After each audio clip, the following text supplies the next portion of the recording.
Hello students, welcome to Victor education. আমি তোমাদের Somnath sir শুরু করব আজকের তোমাদের ক্লাস। আরআরবি গ্রুপ ডির পরীক্ষাতে তোমাদের ম্যাথে কিন্তু একটা যথেষ্ট গুরুত্বপূর্ণ ভূমিকা রয়েছে। ম্যাথে কিন্তু 25টা নাম্বার তোমাদের কাছে রয়েছে, আর এই 25টা নাম্বার যদি তোমাকে পার করতে হয় তাহলে তোমাকে 99 শিফটের যে ম্যাথগুলো সেগুলো কিছু কিছু প্র্যাকটিস করে যেতে হবে, যেগুলো কিন্তু ইম্পর্টেন্ট। তাই তোমাদের আবারও একটা 99 শিফটের ম্যাথ আমি নিয়ে চলে এসেছি। তোমরা যারা ম্যাথ করছো তারা কিন্তু এই ক্লাসটাকে যথেষ্ট গুরুত্ব সহকারে করবে। 9 সেপ্টেম্বর কিন্তু ফার্স্ট শিফটের প্রশ্ন নিয়ে আমি তোমাদের সামনে চলে এসেছি। 9 সেপ্টেম্বরের ফার্স্ট শিফটের প্রশ্ন নিয়ে চলে এসেছি তোমাদের সামনে, রেলওয়ে গ্রুপ ডি 99 শিফট 2022। ঠিক আছে, প্রত্যেককে বলবো ক্লাসটিকে দেখার পর অবশ্যই চ্যানেলটিকে সাবস্ক্রাইব করবে, ক্লাসগুলোকে লাইক করবে। যদি তুমি পড়াশোনায় আগ্রহী হও তবেই ভিক্টরি এডুকেশন চ্যানেলটা তোমার জন্য, কারণ এখানে শুধুমাত্র পড়াশোনা হয়। আর পড়াশোনাটা একমাত্র তোমাদের লক্ষ্য হওয়া উচিত যদি তোমার সিলেকশন টার্গেট থাকে। তো চলো শুরু করা যাক আজকের ক্লাস। প্রথম প্রশ্ন আমাদের সামনে চলে এসেছে, বলছে হুইচ অফ দ্য ফলোইং, এবং বাইলিঙ্গুয়াল কন্টেন্ট কিন্তু তোমাদের জন্য, তোমাদের ডিমান্ড অনুযায়ী। Which of the following statement is true regarding the nature of roots of the equation? একটা ইকুয়েশন দিয়ে দিয়েছে, একটা দ্বিঘাত সমীকরণ দিয়ে দিয়েছে। আমি এই দ্বিঘাত সমীকরণ এবং দ্বিঘাত সমীকরণ যে লেটেস্ট প্রশ্ন, এনটিপিসি গ্র্যাজুয়েট ক্যাটাগরির যে প্রশ্ন, সেটা একটা ডিটেল ক্লাস করেছি, আমি আই বাটনে দিয়ে দিচ্ছি, তোমরা চাইলে দেখে নিতে পারো। তো এরকম একটা প্রশ্ন দিয়েছে, এটা দ্বিঘাত সমীকরণ, তার রুটটার নেচার কি, নেচার অফ রুট কি। এখানে অনেকগুলো অপশন দিয়েছে। তাহলে নেচার অফ রুট যদি আমাকে দেখতে হয় তাহলে আমরা কি করি না, 2x² প্লাস 9x প্লাস 15, এর আমাকে ডি বের করতে। ডি কি স্যার, না D equal to B minus 4ac। B কোনটা স্যার, একটু ডিটেলসে বলে দিই, ax² plus bx plus C. এইটার সঙ্গে আমাকে যদি কম্পেয়ার করি সমীকরণটাকে, তাহলে বি কি না, বি ইজ ইকুয়াল টু হচ্ছে 9। আমি ডাইরেক্ট করে দেখাচ্ছি, যারা একদম কিছু বোঝো না, শুধুমাত্র এখন প্র্যাকটিস করছো, তারাও করতে পারবে এই টাইপের অঙ্ক। ঠিক আছে, যারা টাইপটা বুঝে কিন্তু এগিয়ে যেতে পারবে তারা। আর যারা করতে পারছো তারা করে এগিয়ে যাও, যারা করতে পারছো না তারা ডিটেল ক্লাসটা দেখে নাও। বি ইজ ইকুয়াল টু হচ্ছে 9, এ ইজ ইকুয়াল টু কি হচ্ছে, এ ইজ ইকুয়াল টু 2, আর সি এর মান 15, সি ইকুয়াল টু 15। দেখো ভালো করে জিনিসটা কি হচ্ছে, তাহলে ডি এর মান কত বেরোচ্ছে না, ডি এর মান বেরোচ্ছে আমার এখানে, যখন নেচার অফ রুট বলবে তখন তোমাদের ডি এর মানটা বের করতে হবে। তাহলে 9² হচ্ছে 81 মাইনাস 4 ইন্টু এ হচ্ছে 2 আর সি হচ্ছে 15। দেখো 15 4 62 120, 81 মাইনাস হচ্ছে 120, আর করার দরকার নেই। তাহলে এটার দ্বারা আমি বুঝতে পারছি যে ডি লেস দেন 0 হবে। আর এই ডি এর মানের উপর ভিত্তি করেই কিন্তু আমাদের নেচার অফ রুটটা হয়। যখন মনে রাখবে ডি লেস দেন 0, এই ডি যখন 0 থেকে ছোট, তার মানে কি ডি এর মানটা যখন নেগেটিভে চলে যাচ্ছে, তখন কি হবে, এই যে দ্বিঘাত সমীকরণ যে দুটো রুট, সেই দুটো রুটটা কিন্তু কি হবে না, ইমাজিনারি অ্যাট নন রিয়েল। অর্থাৎ দুটো রুটসই কিন্তু ইমাজিনারি হবে, দুটো রুটস কিন্তু উভয়মূলিক, কাল্পনিক বা অবাস্তব। আমি ক্লিয়ার করতে পারলাম কি, আমি ক্লিয়ার করতে পারলাম কি। আর যদি স্যার ডি ইকুয়াল টু যদি 0 হয়, ডি ইকুয়াল টু 0 হলে কি হবে, রুটস আর ইকুয়াল, তারা প্রত্যেকের সমান, দুটো রুট সমান হবে এবং তারা রিয়েল হবে। আর ডি গ্রেটার দেন 0 হলে কি হবে না, ডি গ্রেটার দেন 0 হলে কিন্তু roots are not equal but they are real. আর এখানে কি হচ্ছে না, উভয় মূল কাল্পনিক এবং অবাস্তব বাট নট রিয়েল, কারণ ডি লেস দেন আমার হচ্ছে 0 হচ্ছে। প্রত্যেকের কাছে ক্লিয়ার হয়েছে কি। তো এই ডি এর ভ্যালুটা কি করে বার করবো না, ডি ইজ ইকুয়াল টু হচ্ছে B minus 4ac, D is equal to হচ্ছে বি² মাইনাস 4ac কিন্তু আমাদের করতে হয়। ওকে, মাথায় ঢুকেছে, ক্লিয়ার করতে পেরেছি, ভেরি গুড। পরবর্তী প্রশ্নে আমি চলে যাব 2 নম্বর প্রশ্ন। 2 নম্বর প্রশ্নের পিকচারটা একটু হেজি রয়েছে, বাট তোমাকে একটা বার গ্রাফ দিয়ে দিয়েছে, যেখানে দেখানো হচ্ছে ইয়ার 1, ইয়ার 2, ইয়ার 3, ইয়ার 4, ইয়ার 5, ইয়ার 6। আমি বাংলায় বলে দিচ্ছি, কারণ বাংলাটা ঢোকালে এখানে জায়গা থাকতো না। বলছে এটা গ্রাফ দেওয়া হয়েছে, যে গ্রাফে তোমায় কি দেখানো হচ্ছে না, who qualified for medical entrance examination from 3 reputed institution over the 6। 3টে রেপুটেড ইনস্টিটিউট রয়েছে, এই একটা, এই একটা, এই একটা। তো এখান থেকে যে মেডিকেল এন্ট্রান্স এক্সামিনেশনে যে কোয়ালিফাইং যে স্টুডেন্ট, সেই স্টুডেন্টের নাম্বার দেওয়া হচ্ছে। যেমন এটা দেওয়া হচ্ছে 425, এটা 645, এটাও 645, এটা 634, এটা 523, 523, এটা বোঝা যাচ্ছে না, মনে হচ্ছে 530, 235, 142, 142, 453, 453, 153, 245, 153, 534, 534, 645, 645। দেখো একটা বিষয়, এবার হচ্ছে in which year have the maximum number of candidate succeeded in all 3 institute taken. অর্থাৎ তোমরা যদি পরীক্ষা হলে দেখো এইসব প্রশ্ন, তাহলে মনে হবে স্যার তিনটেই যোগ করে করে দেখি যে কোথায় বেশি, 6 বছরে কোথায় বেশি, অনেকটা সময় চলে যাবে। একটু নাম্বার সম্পর্কে নলেজ থাকতে হবে, বারবার বলেছি নাম্বার সম্পর্কে একটু জ্ঞান থাকতে হবে, তাহলে কিন্তু তুমি করতে পারবে। দেখো ভালো করে বোঝো, প্রথমে তো আমি যে গ্রাফগুলোকে কাটবো সেটা হচ্ছে ইয়ার 5 কেটে দেবো, কারণ ইয়ার 5-এ দেখো দুটো ইনস্টিটিউটের নাম্বার অনেক নিচে। ইয়ার 4 কাটবো, কারণ ইয়ার 4-এও দেখো মাঝখানেরটা অনেক নিচে আর ওপরে দুটো নিচে। ইয়ার 3 কেও কাটবো, কারণ একটা তো 735 গেছে, আর দুটো কিন্তু অনেক নিচে। এবার ইয়ার 1, ইয়ার 2, ইয়ার 6 এই তিনটের মধ্যে কোনটা অ্যান্সার হবে দেখো ভালো করে বোঝো। আর প্রথম কথা দেখো 1 2 6 5, 1 2 6 5 মানে আমার কিন্তু 3 4 এগুলোকে তো ধরার মধ্যেই রাখেনি, ঠিক আছে, 5টাও আমি কেটে দেবো। এবার দেখো ভালো করে বোঝো, 1 এ 645 645 425, এখানে 645 645 534, তার মানে একটা তো হবে না, কারণ এখানে 425 এখানে 534, ডেফিনেটলি এটা বড় হবে। আর এখানে দেখো 634 530 আর 523, তাহলে 2টাও হবে না, করে দেখবে ইয়ার 6টাই বড় হবে। তো নাম্বার সম্পর্কে যদি নলেজ থাকে দেখবে এটা কিন্তু অনেকটাই বড় হচ্ছে, অর্থাৎ আমরা বলতে পারবো কিন্তু ইয়ার 6 will be your right answer. এখানে সব থেকে বেশি পরিমাণ স্টুডেন্ট সাকসিডেড হয়েছে। ক্লিয়ার করতে পেরেছি? ওকে ফাইন, চলো পরবর্তী প্রশ্নে আমরা চলে যাব। ট্রিগনোমেট্রি, দেখো ট্রিগনোমেট্রি কিন্তু প্রচুর পরিমাণ তোমাদের পরীক্ষা আসবে, ট্রিগনোমেট্রিরও কয়েকটা ক্লাস আমি করিয়েছিলাম। তো এই প্র্যাকটিস গুলো তোমাদের ভীষণ ইম্পর্টেন্ট, এই প্র্যাকটিস গুলো কিন্তু ভীষণ ভীষণ ইম্পর্টেন্ট তোমাদের জন্য। বলছে sec a 1 minus cos a cosec a plus cot a, আমাদের টার্গেট কি? অপশন দেখবো, অনেকে theta is equal to put করবে, বাট আমি বলবো যে পুট করার দরকার নেই, সিম্পলি তুমি এটা করে ফেলতে পারবে। আইডেন্টিটিস দিয়ে কি করে করবো স্যার, ভালো করে দেখো। sec a টাকে তুমি cos a তে পরিণত করো, sec a মানে কি হয় 1 বাই cos a, বাদ বাকি এটাকে 1 মাইনাস cos a তে রেখে দাও, ঠিক আছে।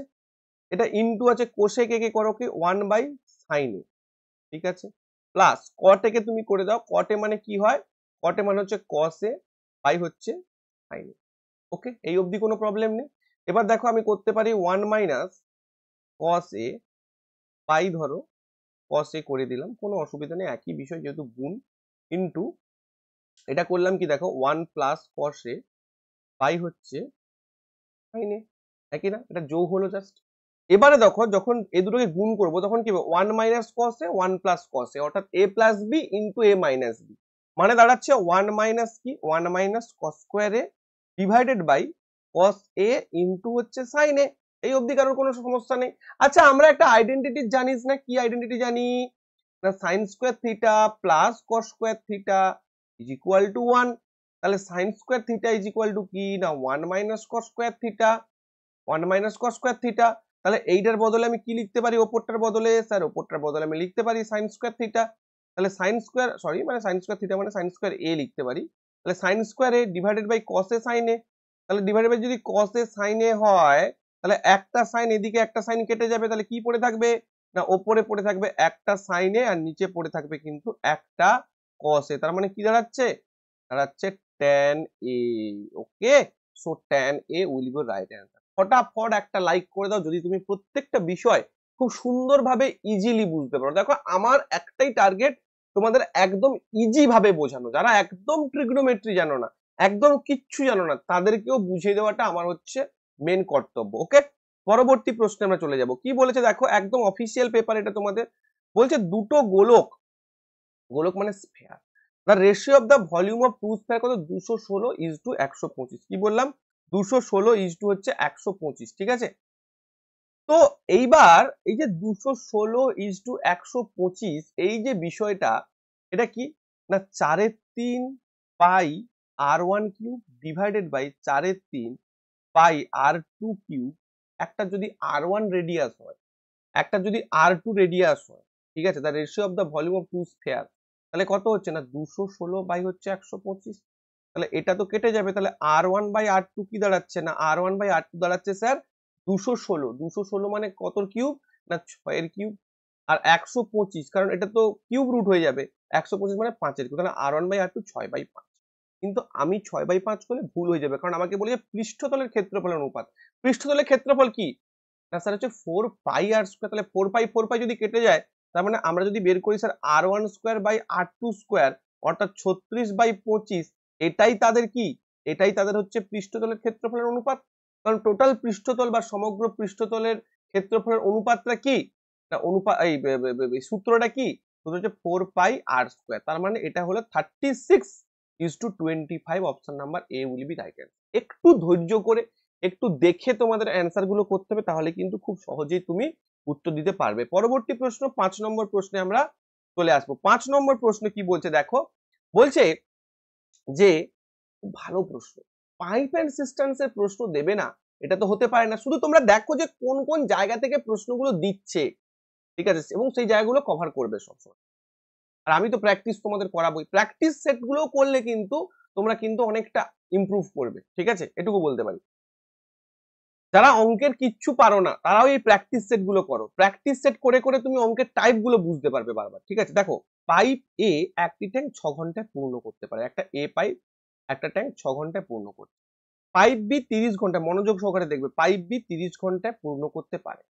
দুটি পাইপ খোলা ছিল কিন্তু ট্যাঙ্কের নিচে একটা লিক ছিল, তাই ট্যাঙ্কটি পূরণ করতে 30 মিনিট বেশি সময় লাগে। মানে কি, মানে এই দুটো পাইপ খোলা থাকার পর ট্যাঙ্কটা যে সময়ে ভর্তি হওয়ার কথা, লিক থাকার কারণে তার থেকে 30 মিনিট সময় বেশি গেছে। তাহলে লিক দ্বারা ভরা ট্যাঙ্কটি খালি করতে কত লাগবে? ভালো করে প্রশ্নটা বোঝো। তাহলে আচ্ছা, আমি যদি এটা করি যে এ 6 ঘন্টা ফিল আপ করতে পারে, বি 30 ঘন্টা ফিল আপ করতে পারে, দুজনের যদি যদি আমার সিস্টেমটার মোট ক্যাপাসিটি 30 হয়, অর্থাৎ দুজনে যদি এলসিএম নিই, তাহলে 6×5 = 30, এ কি করতে পারে প্রত্যেক ঘন্টায় 5 ইউনিট ফিল আপ করতে পারে, আর বি প্রত্যেক ঘন্টায় 1 ইউনিট ফিল আপ করতে পারে। তাহলে এরা দুজনে মিলে কত ঘন্টায় ফিল আপ করতে পারবে না, দুজনে মিলে, অর্থাৎ এ প্লাস বি দুজনে মিলে, দেখো ভালো করে বোঝো, দুজনে মিলে কিন্তু এ প্লাস বি দুজনের হচ্ছে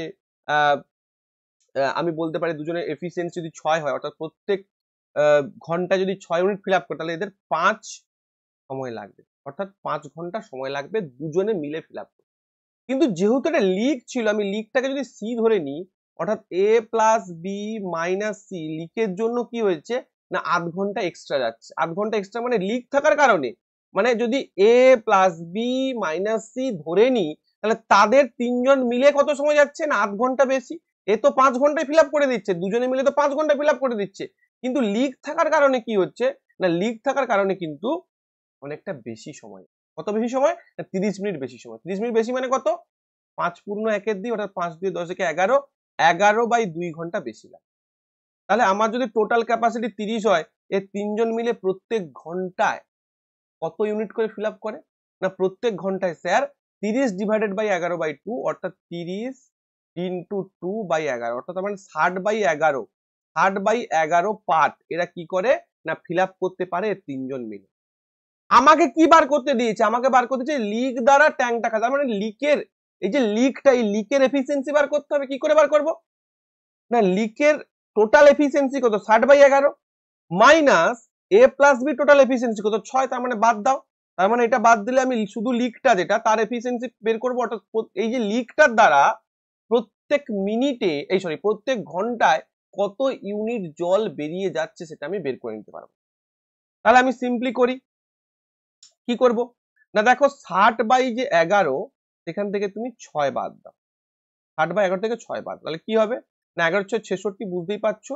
তাহলে মাইনাস 6/11, অর্থাৎ কেন মাইনাস এলো, কারণ এটা জলটা খালি করে তার 6/11, অর্থাৎ এত ইউনিট জল কি করে না, এত ইউনিট জল সে কিন্তু খালি করে। কে খালি করে না, এত ইউনিট জল কিন্তু আমার সি খালি করে, ঠিক আছে। তাহলে 1 ঘন্টায় খালি করে এত ইউনিট জল, তাহলে 30 ইউনিট জল খালি করতে কত সময় লাগবে না, 30/6/11, অর্থাৎ 30 × 11/6, 6×5 = 30, মানে 11×5 = 55, 55 ঘন্টা তার সময়। ক্লিয়ার করতে পেরেছি কি, 55 ঘন্টা তার সময় লাগবে। অর্থাৎ আমার মূল টার্গেটটা কি, মূল টার্গেট যেহেতু লিক দ্বারা ভরা ট্যাঙ্কটি খালি করতে কত সময় লাগবে, তার মানে লিকের এফিসিয়েন্সি বার করতে হবে, লিকের দক্ষতা বার করতে হবে, যে লিকটা প্রত্যেক ঘন্টায় কত ইউনিট খালি করতে পারে না, প্রত্যেক ঘন্টায় 6/11 ইউনিট খালি করতে পারে। তাহলে 55 ঘন্টায় সে টোটাল 30 ইউনিট খালি করে দেবে, বা সিস্টেমটার যে ক্যাপাসিটি 30 ইউনিট সেটা কিন্তু খালি করে দেবে। ক্লিয়ার করতে পেরেছি, খুব ভালো প্রশ্ন, ভালো করে বুঝে যাও, খুব সুন্দর একটা কিন্তু প্রশ্ন এটা তোমাদের সামনে। আমি কিন্তু সুন্দর করে একটার পর একটা তোমাকে বোঝালাম। এখানটা মাইনাস কেন এলো, কারণ যেহেতু এটা খালি করেছে, এটা মানে জলটাকে বার করে দিচ্ছে, বলেছে কত সময় লাগবে জলটাকে বার করে দিতে। ওকে, ক্লিয়ার, ভেরি গুড। চলো নেক্সট, ভালো একটা প্রশ্ন। The average marks obtained by the students of a class in mathematics were 70. একটা এভারেজ মার্কস, টোটাল স্টুডেন্টস যে এভারেজ মার্কসটা পেয়েছে সেটা কত না, টোটাল স্টুডেন্টস যে এভারেজ মার্কসটা পেয়েছে দ্যাট ইজ সেটা হচ্ছে কিন্তু আমাদের 70 মার্কস। টোটাল স্টুডেন্টস যা এভারেজ মার্কস পেয়েছে 70 marks. Average marks obtained by the boys are 20% more than average marks obtained by the girls. তার মানে আমার যদি এটা গার্লস যদি বলি, গার্লস আর এটা যদি বয়েজ বলি, তাহলে 20% অ্যাবাভ মানে কি, 20% অ্যাবাভ মানে 20×5 = 100। মানে গার্লস যদি 5 নাম্বার পায়, 5x পায় প্রত্যেকটা গার্লসের, মানে প্রত্যেকটা girls in the sense total গার্লসের যদি এভারেজ মার্কস, মানে প্রত্যেক এভারেজ মার্কস মানে বুঝতে পারছো প্রত্যেকটা গার্লসের নাম্বার যদি 5x হয়, বা টোটাল গার্লসের যে এভারেজ মার্কস যদি 5x হয়, তাহলে বয়েজ এর এভারেজ মার্কস কত না 20% বেশি, অর্থাৎ 5x হলে এটা বয়েজের এভারেজ মার্কস হচ্ছে 6x। এবার বলো যদি ছেলেদের সংখ্যা মেয়েদের সংখ্যার অনুপাত 3:2 হয়, তাহলে ছেলেদের সংখ্যার অনুপাত কত না 3, আর মেয়েদের সংখ্যার অনুপাত কত 2। এটুকু বোঝা গেছে, ঠিক আছে। তাহলে আমাকে একটা কথা বলো, ভালো করে বোঝো, প্রত্যেকটা মেয়ের এভারেজ মার্কস 5, প্রত্যেকটা ছেলের এভারেজ মার্কস 6x, তাহলে টোটাল যদি দুটো মেয়ে থাকে তাহলে তাদের টোটাল মার্কস কত হবে? শুধু মেয়েদের টোটাল মার্কস 10x হবে, আর শুধু ছেলেদের টোটাল মার্কস হবে 18x। একই না, একই না? ক্লিয়ার করতে পেরেছি? তাহলে ভালো করে বোঝো, 2:3 রেশিও, মানে গার্লস এর সংখ্যা যদি 2 জন হয়, বয়েজ এর সংখ্যা যদি 3 জন হয়, গার্লস এর এভারেজ মার্কস যদি 5x, তাহলে টোটাল মার্কস কত? শুধু গার্লস এর 10x, আর টোটাল মার্কস কত? শুধু বয়েজ এর 18x। এটাকে তুমি প্লাস করো, ঠিক আছে। 10x plus 18x equal to আমি কি বলতে পারবো না, ওই শ্রেণীতে শিক্ষার্থীদের গড় নম্বর কত? 70, আর অনুপাত কত? যে 3:2, আমার টোটাল কত? 5 জন। টোটাল 5 জন অনুপাতের ভিত্তিতে, তাহলে 5 জনের টোটাল মার্কস কত? এক একজনের যদি 70 হয়, গার্লস এবং বয়েজ সবাইকে মিলিয়ে এক একজনের যদি 70 হয়, তাহলে 3 + 2 5 জনের কত না 7×5 = 35, 350। তাহলে আমি খুব সুন্দরভাবে লিখতে পারি 10x প্লাস 18x = 350। তাহলে দেখো 28x = 350, বা x = 350/28, 7×4 = 28, 7×5 = 35, 0, 2×2 = 4, 2×25 = 50। তার মানে এটা হচ্ছে 12.5, x = 12.5। কি চেয়েছে? মেয়েদের প্রাপ্ত গড় নম্বর নির্ণয়। আচ্ছা, আমি মেয়েদের প্রাপ্ত গড় নম্বর কত পেয়েছিলাম? 5x পেয়েছিলাম। মেয়েদের গড় নম্বর কত? 5x। তাহলে x = যদি 12.5 বেরোয়, তাহলে 5x কত হবে না? 5x = হবে 5 × 12.5। তাহলে 5×5 = 25, 5 থাকলো 2, 12×5 = 60, 2 62। 12.5 হচ্ছে মেয়েদের গড়, সরি 62.5 হচ্ছে মেয়েদের গড় নম্বর। যদি ছেলেদের গড় নম্বর বলে, তাহলে কি বলবো না 6 × x, অর্থাৎ 12, 6 5 0, 12 72, 73 হচ্ছে আমাদের ছেলেদের গড় নম্বর। তো এইভাবে কিন্তু খুব সুন্দরভাবে আমরা বের করে নিতে পারলাম মেয়েদের এভারেজ মার্কস, তাদের নাম্বার টোটাল করলাম, ছেলেদের এভারেজ মার্কস, তাদের মার্কস টোটাল করলাম, আর যে রেশিও দিয়ে যে এক একজনের যে গড় নাম্বার দিয়েছে, ওটা ছেলে মেয়ে উভয়কে যদি মেলানো হয়, তাহলে তাদের গড় নাম্বার কত হচ্ছে না এক একজনের 70 করে। তাহলে অ্যাকচুয়াল মেয়েদের যে গড় নাম্বার বা প্রাপ্ত গড় নাম্বার দ্যাট ইজ হচ্ছে 62.5। আমি ক্লিয়ার করতে পারলাম কি? যদি ক্লিয়ার হয়ে থাকে তাহলে অবশ্যই ক্লাসটাকে লাইক করবে। নেক্সট প্রশ্ন, খুব ভালো একটা প্রশ্ন। কি বলেছে? একটা প্রতিযোগিতামূলক পরীক্ষায় প্রতিটা সঠিক উত্তরের জন্য 3 নাম্বার দেওয়া হয় এবং প্রতিটা ভুল উত্তরের জন্য 1 নাম্বার বিয়োগ করা হয় বা 1 নাম্বার কেটে নেওয়া হয়। এই পরীক্ষায় সিন্ধু 80 নাম্বার পেয়েছে।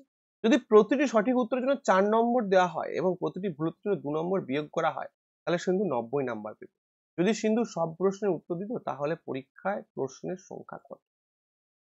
ওকে, ক্লিয়ার? ঠিক আছে, ভালো কথা, খুব সুন্দর বিষয়। দেখো, মনে করো সিন্ধু এক্সটা সঠিক উত্তর দিয়েছে, ওয়াইটা ভুল উত্তর দিয়েছে। এক্সটা সঠিক উত্তর দিয়েছে, ওয়াইটা ভুল উত্তর দিয়েছে। তাহলে প্রত্যেকটা সঠিক উত্তরের জন্য সে 3x পাবে, প্রত্যেকটা ভুল উত্তরের জন্য তার ওয়াই মার্কস করে নেগেটিভ হলো। ভালো কথা।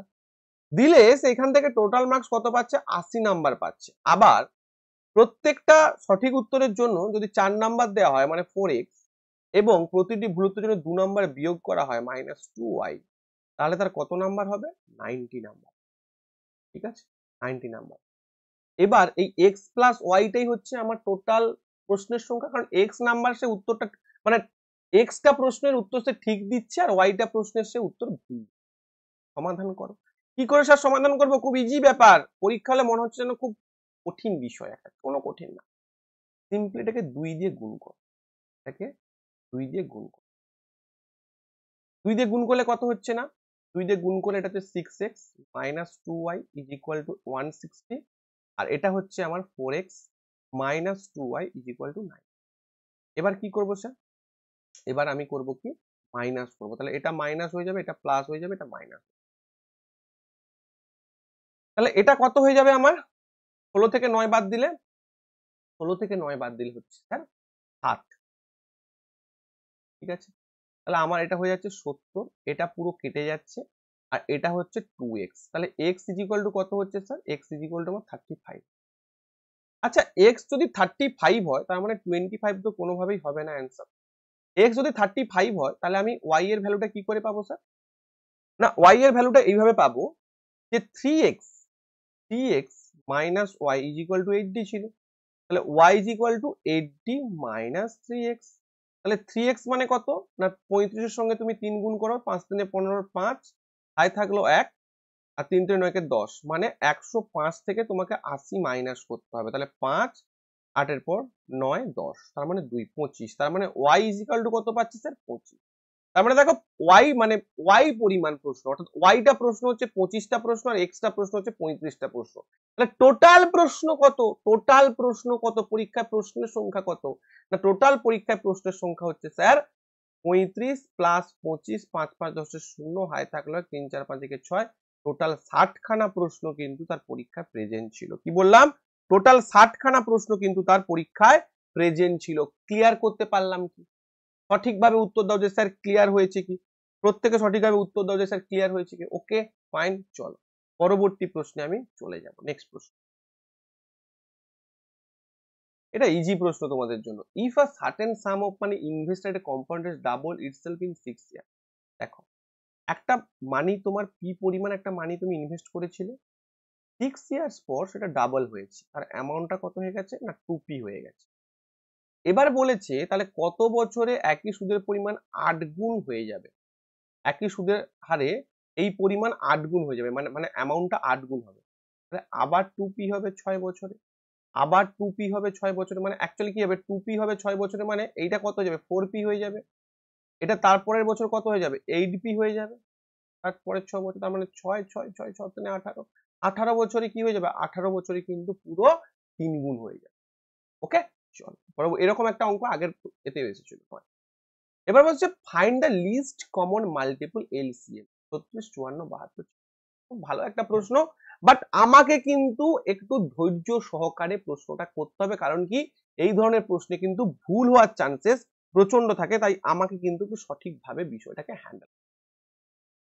চল কি করব স্যার? কিচ্ছু না, খুব সিম্পল ভাবে বিষয়টা করব। দেখো 54 72 96। ওকে, দেখো বিষয়টা কি করছে। প্রথমে সব থেকে বড় সংখ্যাটাকে নাও। তুমি যদি এমনি বেসিক পদ্ধতিতে করতে চাও তাহলে কিন্তু ভুল হতে পারে। সব থেকে বড় সংখ্যাটাকে তুমি নাও। সব থেকে বড় সংখ্যাটা কি? 96। 96 কে তুমি একটা কাজ করো, 2 এর পাওয়ারে প্রথমে সর্বোচ্চ যে নাম্বারটা হবে সেটাকে নাও, তারপরে তুমি তাকে ভাঙো। ঠিক আছে?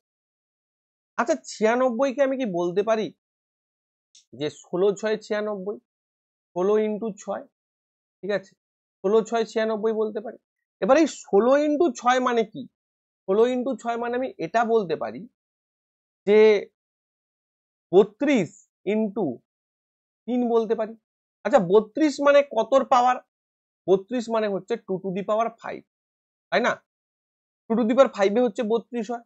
2 2 এ 4, 4 2 এ 8, 8 2 এ 16, 16 2 এ 32। তার মানে এখানে আমি করতে পারি 2 টু দি পাওয়ার 5 ইন্টু 3। ভালো করে বুঝবে।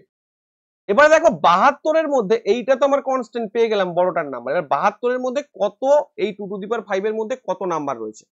দেখো 72 মানে আমি বলতে পারি যে 72 মানে কত বলতে পারি? 72 মানে বলতে পারি 12 6 72, তাই না?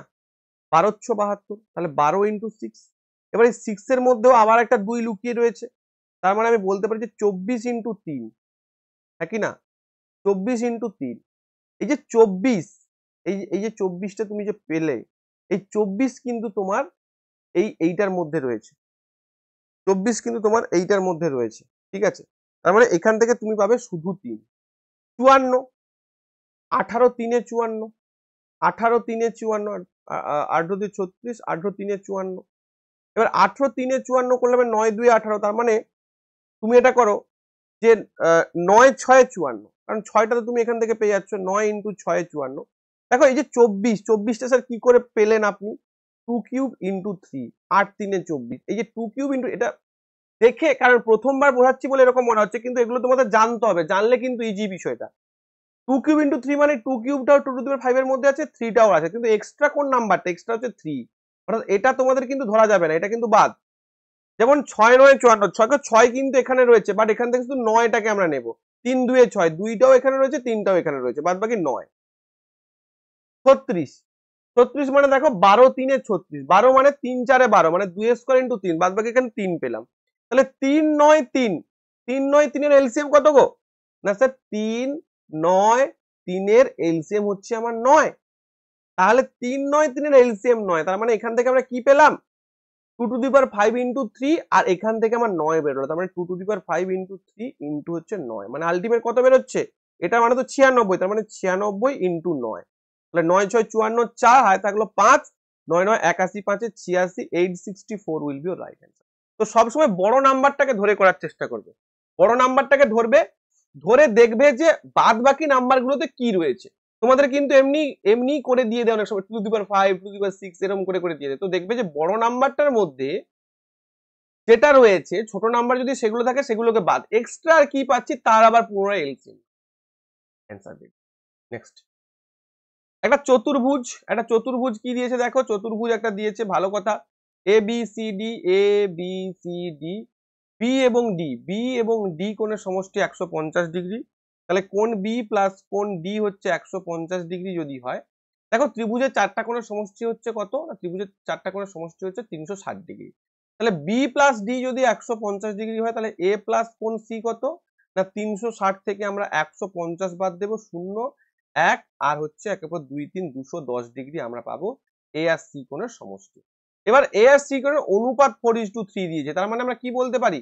7 রেশিও বরাবর 210, আর কি চেয়েছে কি? সি কোণ চেয়েছে, তার মানে 3 রেশিও বরাবর কত হলে 210/7 ইন্টু 3 মুখে মুখে হয়ে যাবে, 7 3 21 30 3 90, 90 will be right answer. 90 degree হচ্ছে, এটা 90 ডিগ্রি হবে, ঠিক আছে? ওকে, ক্লিয়ার। পরবর্তী প্রশ্ন, the ratio of 3 number 4:5:7 and their least common multiple LCM 5600 দিয়ে দিয়েছে, find their greatest common factor। ভালো প্রশ্ন। এবার দেখো আমার দিয়েছে 4:5:7, আচ্ছা এদের এলসিএম কত হবে? না স্যার এদের এলসিএম 4 5 20, 20 সাথে 140, 140 রেশিও বরাবর 5600, আর এই তিনটে নাম্বারই তুমি যদি এইচসিএফ করো তাহলে 1 দাঁড়াচ্ছে, তাহলে 1 রেশিও বরাবর কত? 5600 ডিভাইডেড বাই 140, এতটাই ইজি এটা, ঠিক আছে? আচ্ছা তুমি 14 দিকে 14 56, তাহলে 40 will be right answer, 40 will be right answer. কারণ এই 4 5 7 এটাকে তুমি এক্স ধরে করলেও একই ব্যাপার হচ্ছে। 4 5 7, এই 4 5 7 এর এলসিএম কত? তিনটে গুণ করে এলসিএম পাবো, তাহলে 4 5 7 কে আমি গুণ করে 140 পেলাম। আর এইচসিএফ 4 5 7 এ কোনো কমন পয়েন্ট আছে কি? নেই তো, কমন তো 1, তাহলে 1 রেশিও বরাবর কত করলে আমরা এইচসিএফ পেয়ে যাবো। চলো নেক্সট প্রশ্নে চলে যাচ্ছে। খুব ভালো একটা প্রশ্ন, জিওমেট্রি দেখলে তোমাদের মনে হয় যেন একটা ভয় লাগছে, একটা কিছু বিশাল ব্যাপার, কিছু বিশাল ব্যাপার না, দেখো অঙ্কটা করাচ্ছি। ইন দা গিভেন ফিগার, এই যে এল এম, এই যে এল এবং এম, এই এল এমটা কি? প্যারালাল, আর এটা একটা ট্রান্সভার্স লাইন যদি হয়, তাহলে দেখো ভালো করে বোঝো, এটা অ্যাঙ্গেল 1, এটা অ্যাঙ্গেল 2, এটা অ্যাঙ্গেল 5, এটা অ্যাঙ্গেল 6, এটা অ্যাঙ্গেল 7, এটা অ্যাঙ্গেল 8। তোমরা নিশ্চয়ই জানো যে এটা 3, এটা 4। তোমরা নিশ্চয়ই জানো যে অ্যাঙ্গেল 1 অ্যাঙ্গেল 5 এর সঙ্গে ইকুয়াল হবে করসপন্ডিং অ্যাঙ্গেল, অ্যাঙ্গেল 2 অ্যাঙ্গেল 6 এর সঙ্গে ইকুয়াল হবে করসপন্ডিং অ্যাঙ্গেল, আবার অ্যাঙ্গেল 3 অ্যাঙ্গেল 7 এর সঙ্গে ইকুয়াল হবে, আবার অ্যাঙ্গেল 4 অ্যাঙ্গেল 8 এর সঙ্গে ইকুয়াল হবে, আবার 6 8 ইকুয়াল হবে কারণ এটা বিপ্রতীপ কোণ, আবার 5 7 ও ইকুয়াল হবে কারণ এটা বিপ্রতীপ কোণ, 1 3 ইকুয়াল হবে, 2 4 ও ইকুয়াল হবে। এটা তোমরা প্রত্যেকে জানো। শুনে মনে হচ্ছে সবকিছু ইকুয়াল, বাট না, অ্যাঙ্গেলের কনসেপ্ট অনুযায়ী বলছি। চলো, এখানে বলেছে if the ratio of angle 1, ইংলিশে রয়েছে, কোনো টেনশন নেই যেহেতু geometry, angle 1 is to angle 2 is equal to 4:11, তাহলে তোমাকে অ্যাঙ্গেল 7 অ্যান্ড অ্যাঙ্গেল 8 এর যে মানটা সেই মানটা বের করতে। কি করে বের করবো স্যার? আমাকে একটা কথা বলো, এই যে অ্যাঙ্গেল 1 এবং অ্যাঙ্গেল 2 এইটা টোটাল মান কত? দেখো একটা সরলরেখার ওপরই তো ভাগ হয়েছে, তাহলে এই অ্যাঙ্গেল 1 প্লাস অ্যাঙ্গেল 2 এর টোটাল মান কিন্তু হচ্ছে 180 ডিগ্রি। কি বললাম? এর টোটাল মান হচ্ছে কিন্তু 180 ডিগ্রি, টোটাল মানটা 180 ডিগ্রি। কিন্তু সেটা তো তোমাকে রেশিও দিয়েছে 4:11 রেশিও দিয়ে দিয়েছে, তাহলে আমি অ্যাঙ্গেল 1 আর অ্যাঙ্গেল 2 এর মান অটোমেটিক্যালি পেয়ে যাব। তাহলে 5 রেশিও বরাবর 180 ডিগ্রি, তাহলে আমার কত হচ্ছে? 5 রেশিও বরাবর যদি 180 ডিগ্রি হয়, তাহলে 5 3 15 16 17 18 3 30 5 34 36, তাহলে 36 মানে আমার অ্যাঙ্গেল 1 কত হচ্ছে না 17 4। আচ্ছা 1 মিনিট, সরি ভুল বললাম একটু। কি হচ্ছে বিষয়টা? 1 মিনিট। বিষয়টা হচ্ছে যে এখানে 4:11 বলেছে, 5 কেন করলাম, সরি 4:11, তার মানে 4 কে 5 15 রেশিও বরাবর 180, তাহলে 1 রেশিও বরাবর কত না 15 কে 15 16 17 18 3 30 15 2 30 12, তার মানে অ্যাঙ্গেল 1টা হচ্ছে 48 আর অ্যাঙ্গেল 2টা হচ্ছে কত? 11 2 22 এর 2, হাই থাকলো 1, 11 একে 11 একে 12 13 132, তাই না? 132 আর এটা হচ্ছে 48। এবার দেখো অ্যাঙ্গেল 1টা হচ্ছে 48, তাহলে অ্যাঙ্গেল 1 যদি 48 হয়, অ্যাঙ্গেল 5 48 হবে, কারণ করেসপন্ডিং অ্যাঙ্গেল। আবার অ্যাঙ্গেল 5 যদি 48 হয়, তাহলে অ্যাঙ্গেল 7 48 হবে, অ্যাঙ্গেল 7 48 হবে। ওকে, ক্লিয়ার করতে পেরেছি?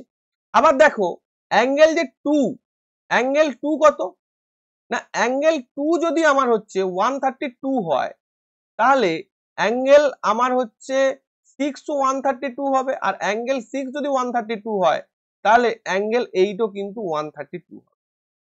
অর্থাৎ এখানে 132 ইন্টু 132 আর 48 এই দুটো উইল বি রাইট অ্যান্সার।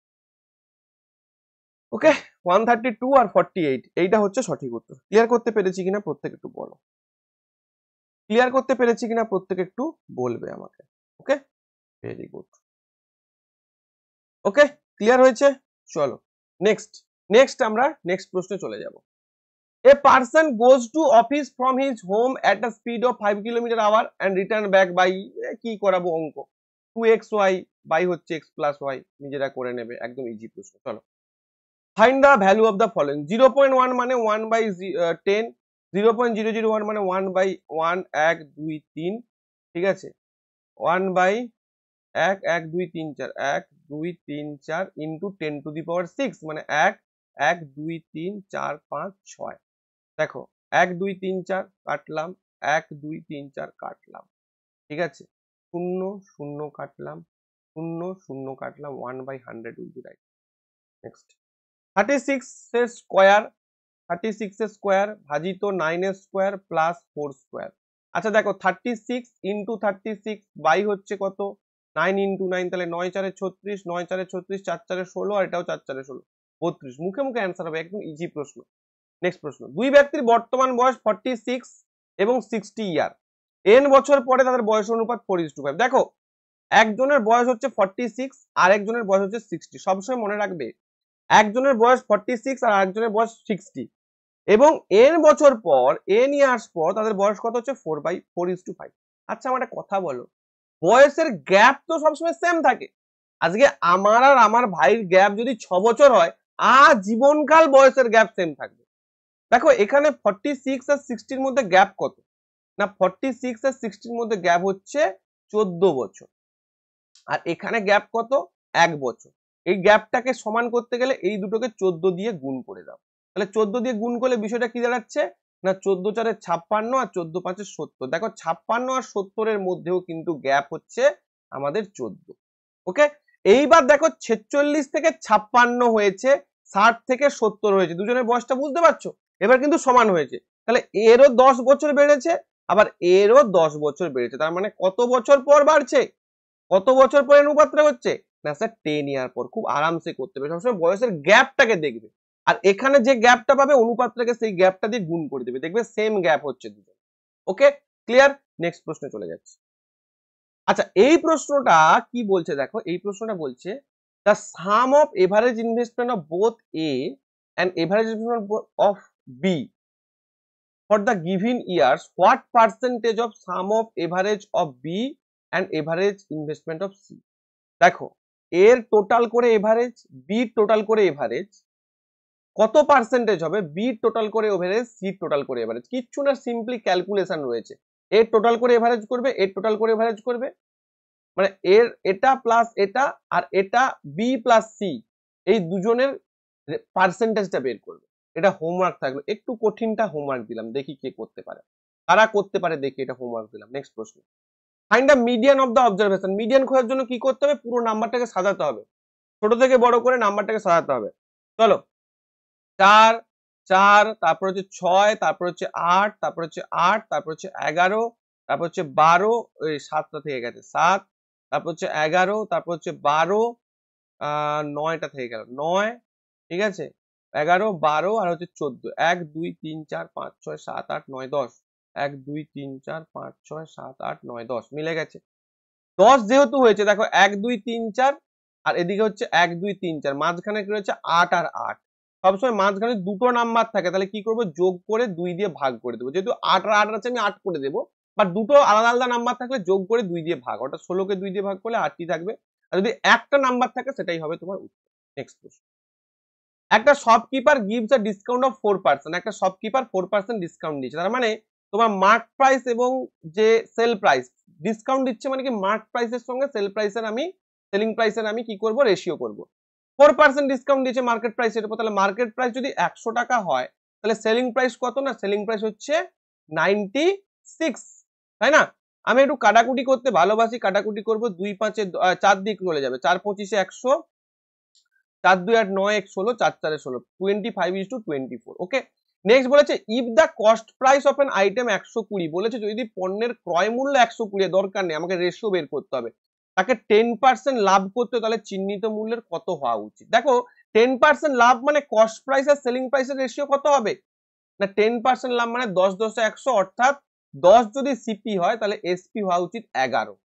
দেখো ভালো করে বোঝো, এই ধরনের অঙ্কে একটাই জিনিস আমি করছি, এখানে সেলিং প্রাইস 24 আর এখানে সেলিং প্রাইস 11, ऐसा कैसे चलेगा ভাই, সেলিং প্রাইস তো ইকুয়াল করতে হবে, তাহলে এইটাকে আমি 11 দিয়ে গুণ করে দিই আর এইটাকে আমি 24 দিয়ে গুণ করে দিই, তাহলে কি হবে না আমার সেলিং প্রাইসটা ইকুয়াল হয়ে যাবে। যে দুটো, এই দুটো রেশিও করার সময় যে দুটো সেম, তাকে সব সময় তোমাকে সেম রেশিওতে রাখতে হবে, মানে সেম জায়গাতে রাখতে হবে। দেখো এখানে সেলিং প্রাইস, এখানেও সেলিং প্রাইস সেম হয়ে গেছে। এবার কি বলেছে, তাহলে চিহ্নিত মূল্য কত, দেখো আমার এখানে 10 × 24 মানে 240, 240 রেশিও বরাবর কত 120, তাই না, কারণ কস্ট প্রাইস তোমাকে 120 দিয়েছে আর এখানে কস্ট প্রাইস 240, তাহলে 240 রেশিও বরাবর যদি 120 হয়, তাহলে 25 × 11 রেশিও বরাবর কত, তাহলে 25 × 11 করলে কত হয় না, 11 5 55, 5 হাতে থাকলো 5, 11 দিয়ে 22, 22 5 হচ্ছে 27, 275 কে 2 দিয়ে ভাগ করে দাও, কারণ এটাও 240 কে 2 দিয়ে ভাগ করেছি, 2 দিয়ে ভাগ করলে হচ্ছে 137.50।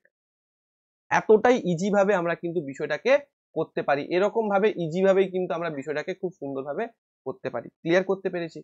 ওকে, মাথায় ঢুকছে বিষয়টা? মাথায় ঢুকছে কিনা আমাকে জাস্ট উত্তর দাও, যদি ঢুকে থাকে একটা লাইক করে যাবে প্লিজ। নেক্সট প্রশ্ন, find the third proportional. Third proportional মানে কি বলতো, না a is to b equal to b is to c, এই c টাকে বলা হবে থার্ড প্রপোর্শন, ঠিক আছে, এই c টাকে বলছে থার্ড প্রপোর্শন। ওকে, c টাকে বলছে কিন্তু থার্ড প্রপোর্শন, বলো। ওকে, মাথায় ঢুকেছে? চলো, তাহলে আমার এখানে কি হবে, না আমার এখানে হবে এই যেটা থাকবে না, এইটা তো রিপিট হয়ে, তাহলে 1.2 × 1.2 ডিভাইডেড বাই 3.6। ওকে, চলো তাহলে একটা পয়েন্ট উঠিয়ে দাও, এখান থেকে একটা পয়েন্ট উঠিয়ে দাও, উঠিয়ে দিলে কি হবে 12 আর 3 36, আর এটা কত 3 4 12, 0.4, 0.40 উইল বি রাইট অ্যান্সার। পরবর্তী প্রশ্নে চলে, the sum of the present ages of a and b is 30 years, after 5 years the ratio of their ages 3:2, find the present age of a। একদম ইজি প্রশ্ন। দেখো আমি কি বলেছি, বয়সের গ্যাপ সবসময় সেম থাকে। দেখো a প্লাস বি কত ছিল, না a প্লাস বি 30 ইয়ার্স ছিল, হ্যাঁ কি না, a প্লাস বি কত ছিল, a প্লাস বি 30 ইয়ার্স ছিল, হ্যাঁ কি না। এবারে বলেছে after 5 years the ratio of their age 3, তাহলে আফটার 5 ইয়ার্স তাদের বয়সটা কত হচ্ছে, 10 যোগ করবো, কারণ একজনের এরও 5 বাড়বে, বিরও 5 বাড়বে, তাহলে দুজনের মিলে টোটাল কত বাড়ছে, 10 বাড়ছে, তাহলে টোটাল হচ্ছে 40 ইয়ার হচ্ছে, টোটাল হচ্ছে 40 ইয়ার হচ্ছে। ক্লিয়ার করতে পেরেছি? টোটাল 40 ইয়ার হচ্ছে। তাহলে 40 ইয়ার কে কে রেশিও, না 3x প্লাস 2x এই রেশিও বরাবর 40 ইয়ার। তাহলে 5x ইজ ইকুয়াল টু হচ্ছে 40 আর x ইজ ইকুয়াল টু মানে x ইজ ইকুয়াল টু কত হচ্ছে না x ইজ ইকুয়াল টু বা x রেশিও বরাবর আমরা বলতে পারি 8। তাহলে তাদের বর্তমান বয়স মানে 5 বছর পর তাদের বয়স কত হচ্ছে না, একজনের হচ্ছে এর হচ্ছে 24 আর বির হচ্ছে কিন্তু 16। তাহলে এর বর্তমান বয়স চেয়েছে, তাহলে বর্তমান বয়স কত হবে না 24 থেকে তুমি 5 বাদ দিয়ে দাও, ঠিক আছে? 24 থেকে 5 বাদ দিলে হচ্ছে 19। তাহলে তুমি এখানে পেয়ে গেলে 19 ইয়ার্স। এতটাই ইজি প্রশ্ন ছিল। নেক্সট প্রশ্ন বলেছে 4800 এর একটা পরিমাণ এ বি সি এর মধ্যে এমন ভাবে ভাগ করা হলো যাতে এর শেয়ারের সাথে বি এবং সি এর সম্মিলিত শেয়ারের অনুপাত হয় 3:5। খুব ভালো প্রশ্ন, স্টার মার্ক লাগিয়ে নাও। ভালো একটা প্রশ্নে আমি এসে গেছি। এর শেয়ারের সাথে বি প্লাস সি এর শেয়ারের অনুপাত হচ্ছে 3/5। খুব ভালো একটা ট্রিক দিয়ে করাবো তোমাদের। মানে আমার প্রত্যেকটা ট্রিক কিন্তু রিয়েল ট্রিক, মানে ম্যাথমেটিক্যাল ট্রিক, বোঝানোর ট্রিক, ঠিক আছে? আবার সি এর প্রাপ্ত পরিমাণ এ প্লাস কি হলো বিষয়টা, এর শেয়ারের সাথে বি প্লাস শেয়ারের সম্মিলিত শেয়ারের 3:5 আর সি এর প্রাপ্ত পরিমাণ এ প্লাস বি এর মোট প্রাপ্ত পরিমাণের এত হয়, অর্থাৎ C by A plus B is equal to 5/7। Okay, clear করতে পেরেছি? আচ্ছা আমার একটা কথা বলো ভাই, A by B plus C এর ratio 3/5, C by A plus B এর রেশিও 5/7। কোনো ক্ষতি নেই তাতে, কিন্তু ক্ষতিটা হচ্ছে A plus B plus C করলে এখানে কতটা হচ্ছে তোমার 8, আর এখানে যদি তুমি এ প্লাস বি প্লাস সি করো তোমার দাঁড়াচ্ছে 12 দাঁড়াচ্ছে। তাহলে এই 8 আর 12কে কি করে ইকুয়াল করব না, যেটা 12 সেটাকে তুমি 2 দিয়ে গুণ করে দাও, আর যেটা 8 তাকে তুমি 3 দিয়ে গুণ করে দাও। তার মানে এটার উপর নিচে তুমি 3 দিয়ে গুণ করো আর এটার উপর নিচে তুমি 2 দিয়ে গুণ করো, তাহলে কি হবে, টোটালটা ইকুয়াল করলে রেশিওটাও ইকুয়াল হয়ে যাবে।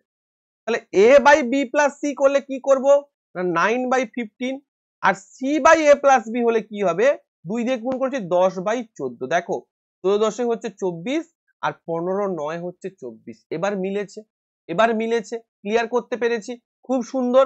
তার মানে এ প্লাস বি প্লাস সি কত, এ প্লাস বি প্লাস সি হচ্ছে 24 দাঁড়াচ্ছে আমার। এবার বলেছে এর শেয়ার বি শেয়ারের মধ্যে পার্থক্য। আচ্ছা একটা কথা বলো আমাকে, এ প্লাস বি প্লাস যদি 24 বেরোয় আর এর রেশিও যদি 9 হয় আর এ প্লাস বি যদি আমার 14 হয়, এ প্লাস বি যদি 14 হয় তাহলে সি রেশিও কত দাঁড়াবে না 14 যুক্ত 9, 14 যুক্ত 9 করলে কত হচ্ছে 23, তাই না? 14 যুক্ত 9 কত হয়, 14 যুক্ত 9 হচ্ছে আমার 23। তাহলে 14 যুক্ত 9 23 মানে সি এর একটা অংশ পাবে, সি এক অংশ পাবে, এ 9 অংশ পাচ্ছে। সরি, একটু বিষয়টা একটু গোলমেলে হলো, সরি। দেখো বিষয়টা দেখো কি হলো বিষয়টা, না বিষয়টা দাঁড়ালো আমার সি হচ্ছে 10, এ হচ্ছে 9, সি হচ্ছে আমার 10, তাহলে বিটা কত, তাই তো 10 9 19। তাহলে 19 মানে দেখো 20 21 22 23 24 মানে বি রেশিও হচ্ছে 5, একই না?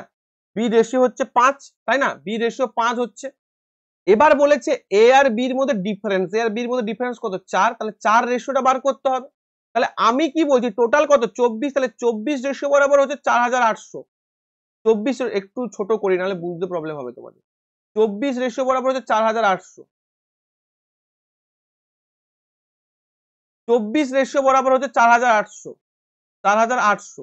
তাহলে দুজনের ডিফারেন্স কত, এ আর বি এর মধ্যে 4, 4 রেশিও বরাবর কত, 4800 ডিভাইডেড বাই 24 ইন্টু 4, তাহলে 24 2 48 200 4 2 800, 800 উইল বি রাইট অ্যান্সার। বোঝা গেছে কিনা বলো আমার পরিষ্কার কথা? আমার টোটালটার উপর ভিত্তি করে আমার অঙ্ক হবে, টোটালটার উপর ভিত্তি করে আমার অঙ্ক হবে, তাহলেই কিন্তু সুন্দর করে বেরিয়ে যাবে। দেখো এর রেশিও 9, এই যে এর বরাবর 9, সি এর রেশিও 10, তার মানে বাদ বাকিটা বি, 10 9 19 আর 19 5 24 হয়ে গেছে আমার উত্তর। এবার বি এ আর বি এর মধ্যে ডিফারেন্স 4, তাহলে 24 রেশিও মানে টোটালটা বরাবর 4800 বলা রয়েছে, তাহলে 4 রেশিও বরাবর কত 800 হয়ে গেছে অঙ্ক। Find the solution of the equation, বহুবার তোমাদের দেখিয়েছি সলিউশন কি করে করব sir, 11a square plus 18a plus 7 পুরো নিয়মে করব না, ভালো করে বোঝো। প্রথমে এইটার সঙ্গে এটা গুণ করব, 11 সাথে 77, এবার 77 কে এমন ভাবে ভেঙে যোগ বিয়োগ করতে হবে যেন 18 আসে। দেখো 11 আর 7, 11 আর 7 কে যোগ করলে প্লাস 11 প্লাস 7 করলে কিন্তু 18 চলে আসছে।